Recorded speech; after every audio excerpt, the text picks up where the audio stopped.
Os condicionais são o arroz com feijão da programação. E ao fim desse vídeo eu vou te passar todos os fundamentos que você precisa saber para simplesmente dominar os condicionais. Eu não estou te falando aqui de um if else básico para verificação de idade, tá? Eu estou te falando aqui de todos os fundamentos, todos os tipos de condicionais que você vai encontrar no Python. Então, se você se interessa, se você gosta desse tipo de vídeo, se inscreve no canal, like no vídeo que a gente já pode começar. Então, como eu disse, os condicionais básicos, eles são o arroz com feijão da programação. Então, o básico do básico, if, elif e else, certo? Então, aqui eu tenho uma nota que o meu aluno tirou, nota 8, e aí eu vou fazer uma verificação. If, basicamente, significa se. Se isso acontecer, faça isso. Se não acontecer, faça aquilo. Basicamente isso. Então, se a nota for 10, excelente. Se a nota for maior do que 7, bom. Se a nota for menor do que 7, precisa melhorar. Nesse caso aqui, eu coloquei um else, tá? Eu não coloquei que a nota é menor do que 7, eu coloquei apenas um else. E é basicamente assim que funciona. Então, toda vez que você for trazer um condicional, o primeiro é sempre if. O último é sempre else. Tudo que tiver no meio é elif, tá? Então, se eu tiver 20 condicionais, o primeiro vai ser if, o último vai ser else e os 18 do meio serão elifs, tá? É assim que funciona. O else, você não precisa desenhar a condição dele, porque geralmente ele é o que sobra.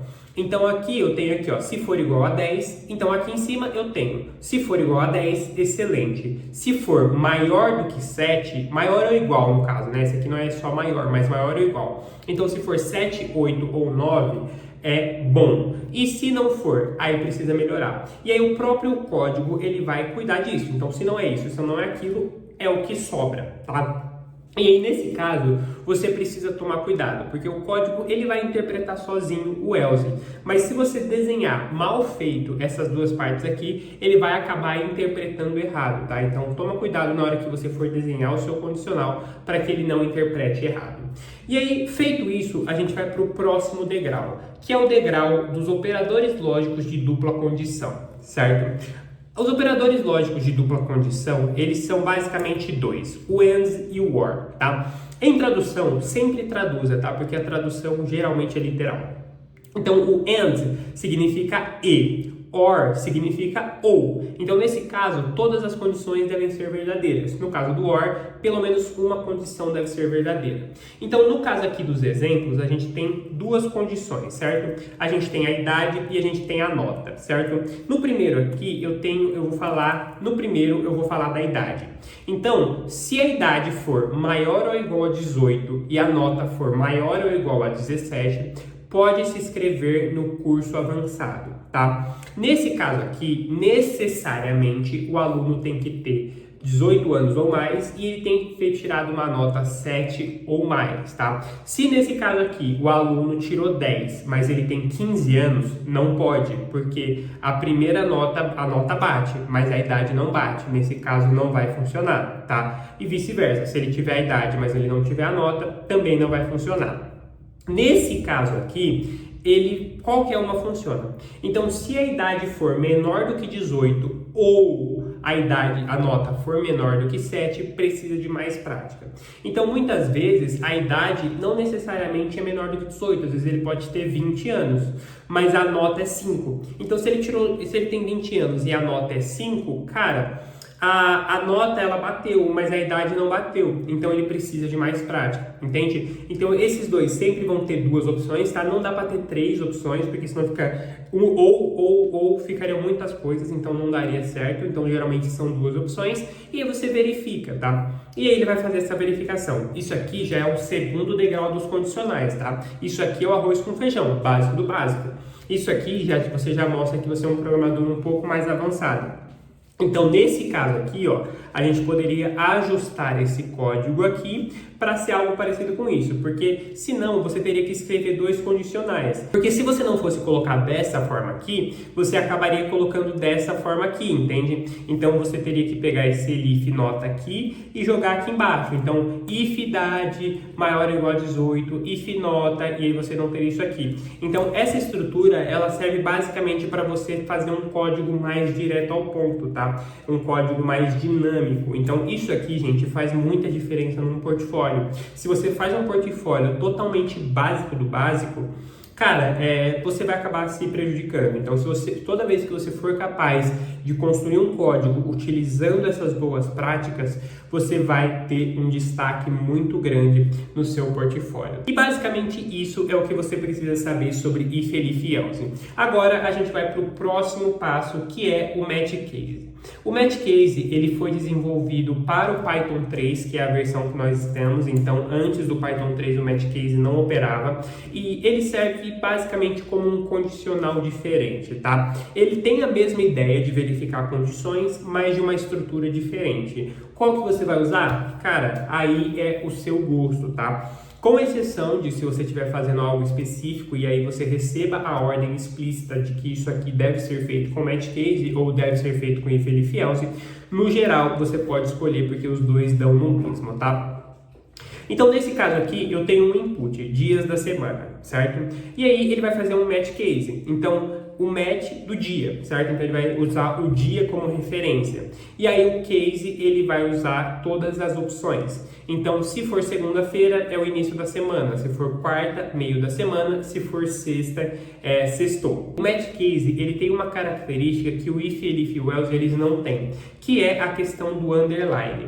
O underline ele opera como se fosse um coringa dentro dos condicionais. Então, usa como default, ou seja, padrão, quando nenhum caso é satisfeito, quando nenhum case é satisfeito, ou seja, eu tenho todas as opções. Se ele não encontrar nenhuma dessas opções, a gente tem aqui o dia qualquer, tá? Que seria o equivalente ao else, mas o else, ele não é um coringa. Ele geralmente é a opção que falta, tá? Ele é a opção que falta. Então, não funciona da mesma forma. Eu sei que parece a mesma coisa, porque geralmente eles são o último, mas não funciona da mesma forma, tá? O else geralmente é o que falta e o case, ele é um coringa. Então, cuidado para você não acabar associando eles e acabar se enrolando, tá? Só que também o match case, ele tem uma estrutura que é muito interessante em relação ao if, elif, else. Como eu disse, aqui em cima você pode usar dois, que é o AND ou o OR, tá? No caso do match case, você pode usar também, mas você pode colocar mais opções. Então, no caso do match case, você não vai escrever OR dessa forma aqui, que seria o OU. Você vai colocar a barra vertical. Então, nesse caso aqui, eu coloquei todas as condições em um único lugar. Então, se for qualquer coisa de segunda a sexta, ele vai me retornar dias da semana. Eu poderia colocar 1 a 1, caso for segunda, caso for terça, caso for quarta, poderia? Poderia, mas isso ia prejudicar o seu portfólio. Você vai ser visto como alguém muito iniciante. Então, se você quer ser visto como um programador de um pouco mais de repertório, você vai utilizar essas estruturas aqui. E aqui entra, por exemplo, o planejamento de código básico, tá? Isso aqui você planeja antes de começar o código. Então você pensa, cara, quais são todas as opções que vão ter o mesmo resultado? Bom, se todas essas opções vão retornar a mesma coisa, então não tem por que eu ficar colocando várias estruturas, eu coloco tudo dentro de uma só. Caso for sábado ou domingo, a gente tem o final de semana, e caso a pessoa coloque alguma coisa, a gente tem um dia qualquer. Nesse caso aqui, a gente não vai ter esse resultado porque não tem como, certo? A gente está contemplando aqui em cima todos os dias da semana.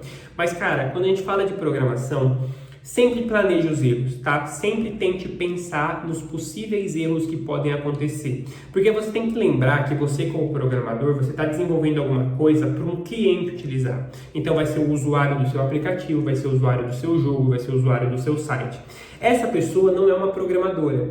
Então, cara, você sabe até onde o seu código vai, até onde ele não vai. O seu cliente, ele não sabe. Então, é muito comum o seu cliente testar umas loucuras mesmo, fazer umas coisas que não faz sentido, mas que para ele faz. Então, é interessante você sempre colocar isso como válvulas de segurança, eu gosto de chamar, tá? Isso aqui é basicamente válvulas de segurança. Então, tem como? Cara, não tem. Mas existe a possibilidade, por exemplo, do seu cliente escrever errado. Então, vamos supor que ele escreva terça sem o C cedilha. O Python não vai identificar. Esse é o problema. Ele não vai identificar porque ele está esperando um C cedilha.